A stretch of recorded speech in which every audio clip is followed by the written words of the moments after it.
பல மணி நேரமா போராடி காத்திருந்து காத்திருந்து ஒரு பஸ்ஸை புடிச்சு கிளம்பி வந்தா இங்க போலீஸ் வண்டியெல்லாம் நிறுத்தி நமக்கு ஹெவியான பாதுகாப்பு கொடுத்துருக்காங்க.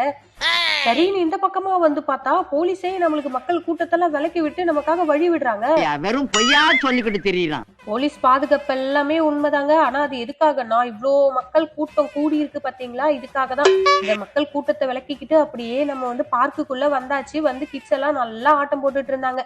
நம்ம இன்னைக்கு வந்ததுக்கு காரணமே ஜூலை 4th யுஎஸ்ஏவோட இண்டிபெண்டன்ஸ் டேங்க. அதையொட்டி வந்து இங்க நிறைய இடங்கள்ல வந்து ஃபயர் ஒர்க்ஸ் நடக்கும்.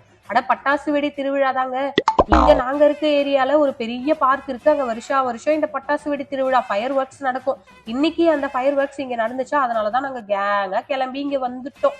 இந்த ஃபயர் ஒர்க்ஸ் பண்றாங்க பாத்தீங்களா, இதுவே ஒரு பெரிய திருவிழா மாதிரி நடக்குங்க. நிறைய ஸ்டால்ஸ் எல்லாம் போட்டிருப்பாங்க. இங்க மக்கள் எல்லாம் கூடி செம்மையா என்ஜாய் பண்ணுவாங்க. நம்ம ஊர் தீபாவளியில நம்ம பார்க்காத வெடியா இருந்தாலும் இவ்ளோ கலர் வெடியெல்லாம் தீபாவளிக்கு இங்க பார்க்க முடியாது. கடைசியா பாதுகாப்பு கொடுத்த போலீஸே இங்க துரத்தி அடிச்சதுக்கு அப்புறம் தான் வீட்டுக்கே வந்தோங்க.